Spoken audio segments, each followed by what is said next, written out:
Hey there, I'm Jane Sawyer. I make a kick-ass art on a cheap budget. This week I'm turning these foam dice from the dollar store into that infamous baby zombie riding a chicken.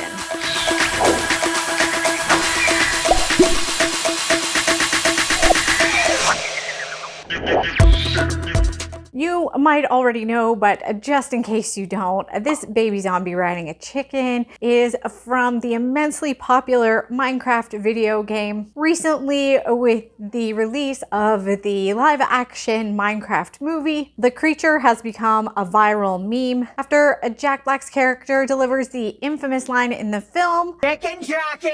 Theaters of people have been freaking out, cheering, screaming, throwing popcorn, and generally being a menace to the poor theater employees who have to clean up after them. Now, I'm not above trying to capitalize on a trend or leveraging a viral meme to get more clicks on my YouTube channel. So this week we are completely pandering to the masses and sculpting a chicken with a little baby zombie jockey. So we all know that I'm a lazy sculptor, and if there's a hack or a shortcut I can use so that someone else will do some of the work for me, then I'm going to use it. And since in the Minecraft movie everything is very blocky and square, I think it'll be pretty easy for me to find some blocks out in the world that I can start with. I'm at the dollar store pretty frequently, and I think I saw in the toy section some like foam dice that I could use. So we're gonna head to the dollar store and see if I can grab these to help me out and maybe do some of the sculpting for me. So here's the dice I was thinking of. So we're gonna grab those, but then I also see this larger dice, which I think will work perfectly because I think the chicken's body is a little bit bigger than the other cubes. So if I use the smaller orange cubes for the head, the larger one will be good for the chicken's body.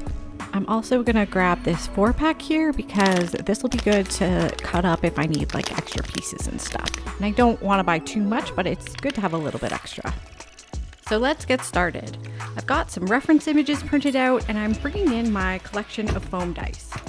The biggest dice here is going to be the chicken's body, and these little dowels are going to be the legs. So I'm just headed out to the garage. I want to add some weight to my chicken feet so that my sculpture is not really top heavy. That would make it tip over really easily, and we don't want that. I'm heading out to the garage to see if I have any junky old fasteners that I might be able to hide in the feet to help act as a ballast. I'm not showing you in here. It's a disaster. I've got a few old washers in the treasure bin here. Let's grab these.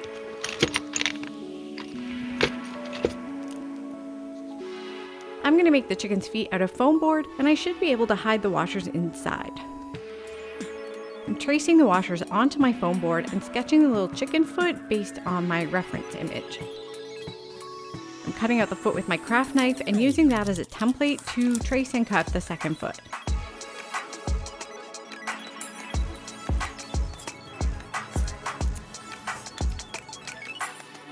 Working slightly inside the line, I'm cutting out that circle I traced around my washers earlier. After removing that foam, I can slip the two washers into that space. They're just friction fit in there, and they add quite a bit of weight to my foam feet.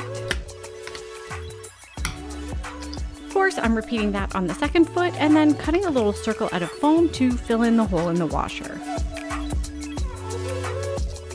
I'm using some 2-inch masking tape on the bottom of each foot to hold the assembly together.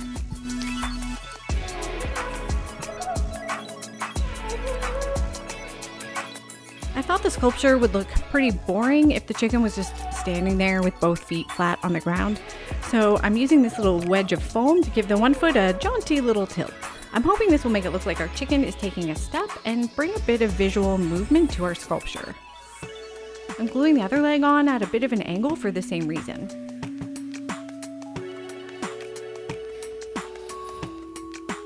Off camera, I've cut the dowels a bit shorter and used my craft knife to carve some holes into the foam die so I can shove the legs up in there.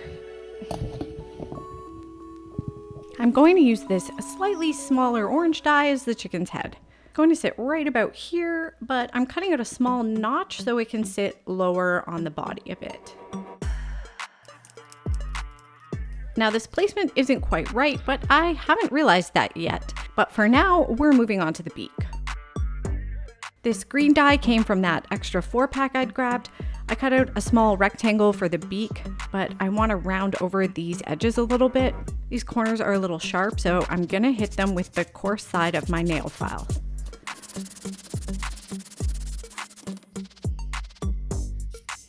After that, I'm gluing the beak on just like this.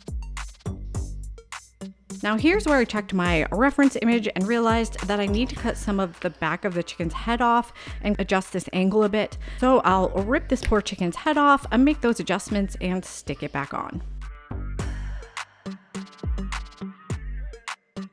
Now I can stick on this little bit of foam I cut to be the chicken's waddle. It's really starting to come together now. I think this looks hilarious. For the wings, I'm basically going to take 2 slices right off the side of this die, just like a loaf of bread, and I'm sticking them onto the sides of the chicken, right where you'd expect them to go. Here's a picture of the finished foam diced chicken. I think it looks pretty clucking awesome. Of course, our chicken is nothing without her baby zombie rider, so let's make it. I'm starting with this block of yellow foam I cut. I've stuck the rounded corners from another die onto his seat just to round out his booty and make him sit leaning forward a bit.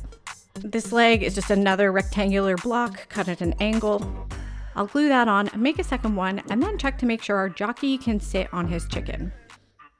Here's his little zombie shoe. It's just a rectangle with a little notch cut out. I'm gluing each of those to the end of his stumpy little legs.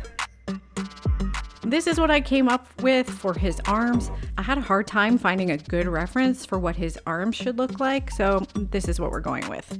I'll sculpt the fingers on later, but for now, we'll attach the arms at the shoulders, making sure his hands can grip the chicken's head. This other orange die will be his head, but I want to give him a bit of a head tilt. I think that will be more interesting, so I'm sticking down this small wedge of foam and then I'll attach his head. Here's our finished foam zombie, and here he is sitting on his chicken. While these two will eventually combine to make a single chicken jockey sculpture, I'm going to keep working on them separately because that's going to be a lot easier. Okay, so if you look at your reference image here, you can see that the eye sockets actually go in.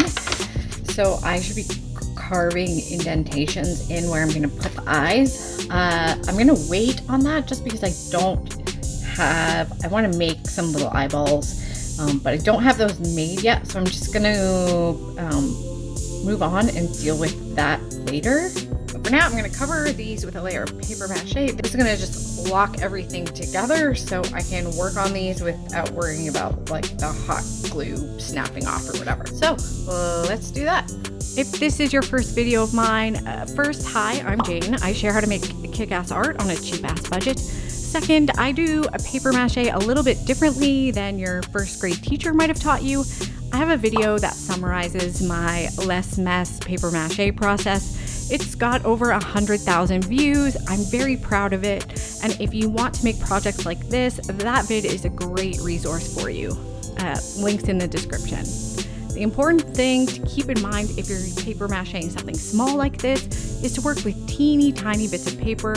Use smaller strips when you're working in small curvy areas, and use your paintbrush to really stick that paper down firmly. I worked from feet to head on both the chicken and the jockey. I think working from back to front or bottom to top is generally a good strategy. For this project, I'm only going to do 1 layer of paper mache. The foam is pretty sturdy under that single layer, and I'm going to use another product to add some more details on top. So this single layer of paper mache should be just enough. Before we move on, we gotta let that dry really well. All right, these guys are dry. You can see they're pretty firm. Before I move on with sculpting, I want to make some eyeballs. So let's do that. I'm looking at my reference images and sketching the eyes onto my sculpture. This just gives me an idea of how big I've got to make the eyes so they're in proportion. Once I know the size, I'm drawing the eyes in my sketchbook. When I'm making eyes, I always make 2 pairs in case I mess one up. So that's why you see 4 eyes there. And I'm coloring these in with some regular old pencil crayons. That's what we call them here. I'm using brighter colors around the pupil, then blending them out to dark around the outside of the iris. To make the lens of the eye, I'm using a small drop of UV resin and using a toothpick to spread it out into the square corners. Then I cure it with my light. UV resin can be a bit pricey, and some people don't like working with resin at all, but you could definitely try this with a water-based glossy clear coat if you wanna. After coloring and resining all of my eyeballs, I'm using my craft knife to free them from my sketchbook. I didn't film it, but I also coated the back of the eye with resin to seal the paper all the way around. I mentioned earlier that I have to carve out the eye socket for the zombie. His eyes are sunken in a bit, so I'm taking care of this now and popping the eyes in there. The foam is just holding those in place. The chicken really has no eye sockets, so I'm just popping those in place with a bit of super glue. We're gonna add lots of texture and detail to our sculpture with this creative paper clay. This is a beautiful clay to work with. It's smooth and it doesn't shrink much when it dries, which is a key characteristic for using clay like this. I also really love DOS brand clay. This is very, very similar to creative paper clay. They're almost identical to work with, except that DOS has a bit of a soapy smell. Typically where I live, the DOS is a lot cheaper, but I just checked the US Amazon and they're the same price. I've linked both in my Amazon storefront. Either brand is a safe bet. I'm gonna start by rolling out a thin snake of clay and wrapping it around the eyeball. I'm using this little tool to blend the outside edges into the sculpture, and of course I'm repeating that on the other eyeball.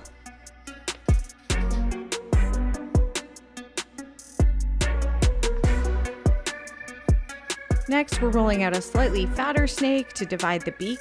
This chicken is a great character sculpt because all of the shapes are really simple. Off camera, I roll some clay into very thin sheets, and I'm gonna cover the sculpture much like a cake decorator might cover a cake in fondant.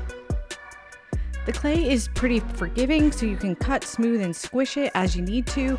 You can also put some white glue onto the sculpture to help the clay stick.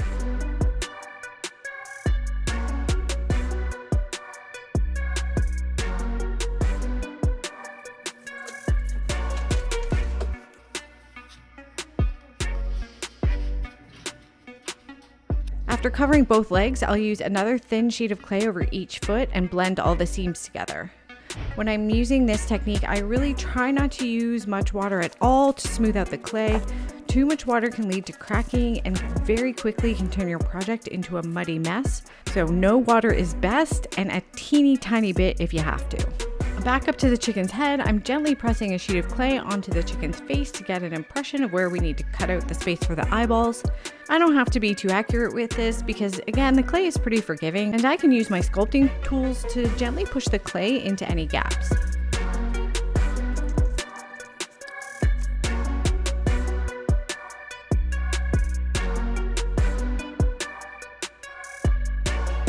Looking at my reference images, the whole chicken is covered in a fairly uniform, fuzzy, feathery texture.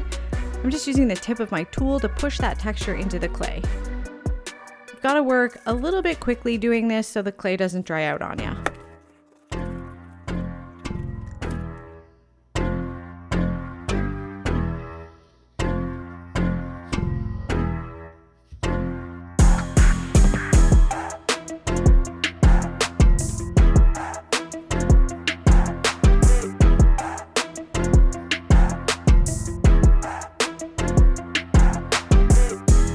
Next, I'm going to give the chicken's blocky body the clay sheet treatment.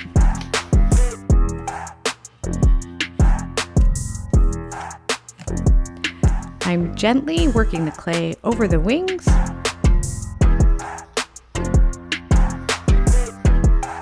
covering the back, and putting clay on the top and underside of our big chicken body. When the whole bird is covered, I use my sculpting tool to put feathers all over. And that is it for the clay work on our chicken. Now it's time for the baby zombie to get the clay treatment. I'm going to start with his shoes and work my way up. I'm rolling out thin sheets of clay and wrapping them around the shoe, using my tool to define the details.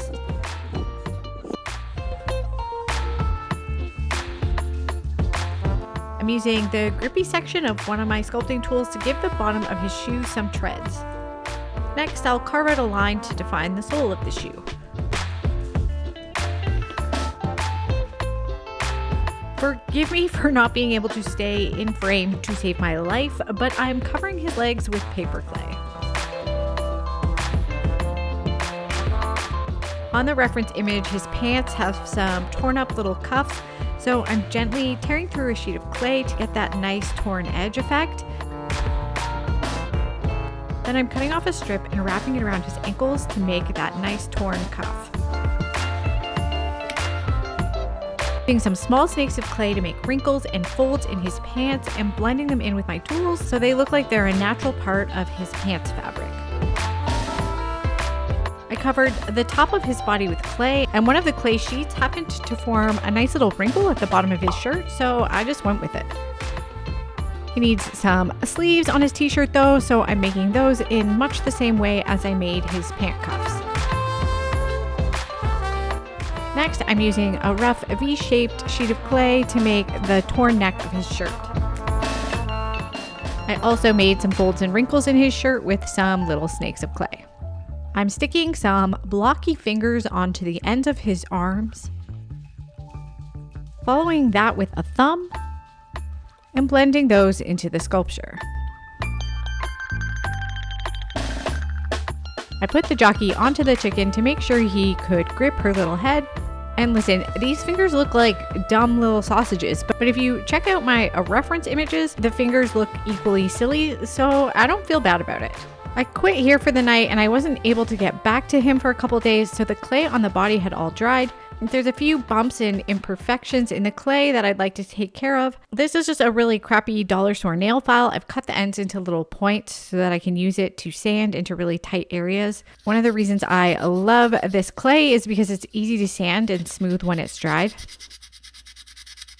With the body smoothed out a bit, I can start on the head sculpt by covering the head with thin sheets of clay all over except for the face.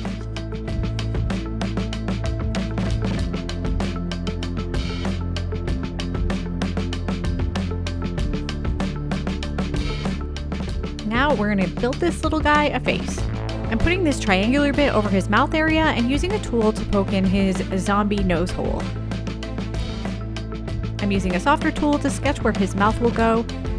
Next, I'm placing a little ball of clay for his chin and smoothing that into the face.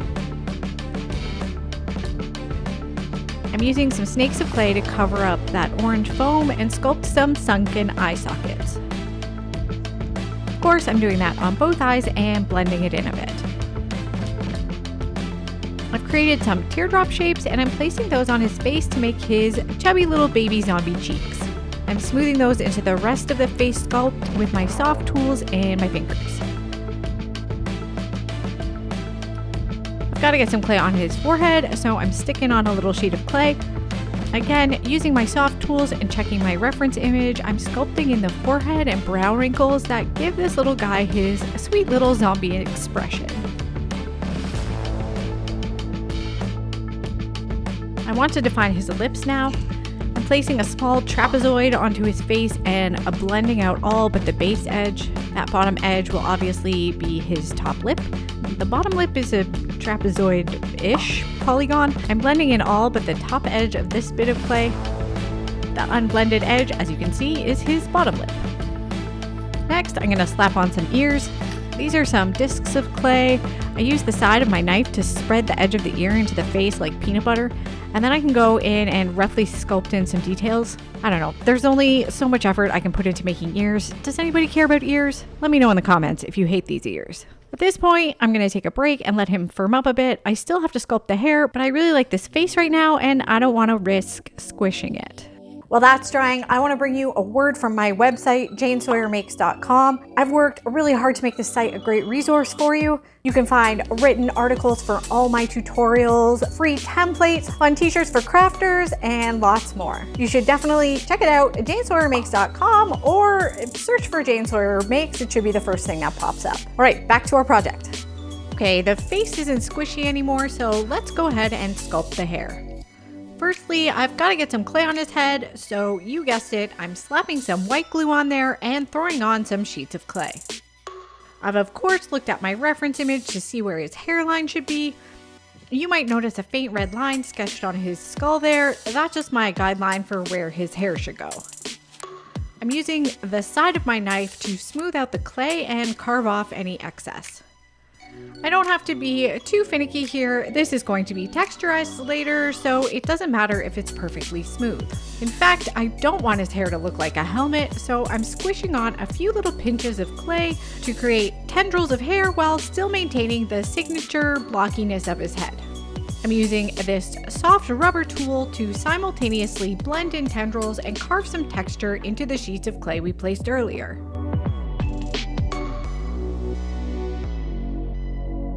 Here he is with his little baby zombie hairdo looking quite cute. I'm going to set this aside to dry really well and then we'll come back and paint him. Alright, so this guy's dry. I was hoping to get painting, but I've just noticed I've got a couple little superficial cracks.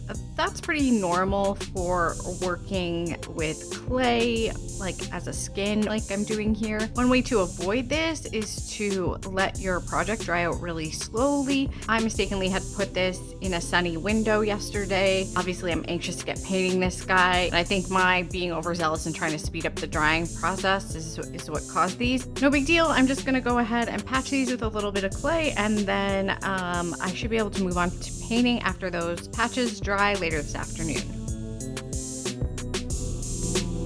All right, we are dry, and my first painting step is to give everything an all-over coat of gesso. We're gonna start with painting the chicken's wattle in cadmium red. I'm using mostly Liquitex Basics paint here with some Folk Art brand acrylics. Next, I covered the feet in this warm bisque color. This was a waste of time because I just solid painted over this in cadmium yellow. I used the same color on the beak and in that narrow area around the eyes. I custom mixed a warm white color and did a couple coats all over the feathered areas. You'll notice I switch up the size of my brush a lot based on whether I'm painting in smaller or large areas. Painted the nostrils with raw sienna, then I used a dark wash and a white dry brush to add some shadows and highlights in selected areas. Finally, I used a pale blue color to dry brush the undersides of the feathered areas to give the chicken a more cartoonish look. Now for the zombie. Somehow I didn't film the painting of his boots, but you get the idea, they're just brown. I painted out his pants in this denim color, then used some darker blue to emphasize the cuffs and folds on his pants. I used a lighter blue to add some highlights. Next, I custom mixed his lovely green skin tone. I applied that all over his face and arms. Somehow I also managed to skip filming the painting of his shirt, but I just solid coated that in a nice teal color. You can see the paint right there. While that dried, I slapped on a solid coat of dark gray onto all of his hair. Again, I used a big brush to cover large areas and a tiny brush to work around those finicky areas in his hairline. I highlighted his brows and cheeks with a touch of yellow and then blended a swampy green into his wrinkles and the hollows of his eyes. I used some of the hair color to darken up his nose cavity there, then I watered it down a bit to add some grunge to his shirt. Finally, I dry brushed some light gray to bring out the texture on the hair, and I brightened up his cheek highlight with a touch more yellow. And here he is done. Thank you so much for watching to the end of this one. If you like this video and you think I did a good job on this sculpture, please give me a like. That would make my freaking day. Subscribe to my channel if you want to see more kick-ass art on a cheap-ass budget. I'm over 10,000 subscribers now. How freaking cool is that? Thank you so much for being here. Follow me on the socials, check out janesawyermakes.com, don't throw your popcorn on the floor, and I'll see you on the next one.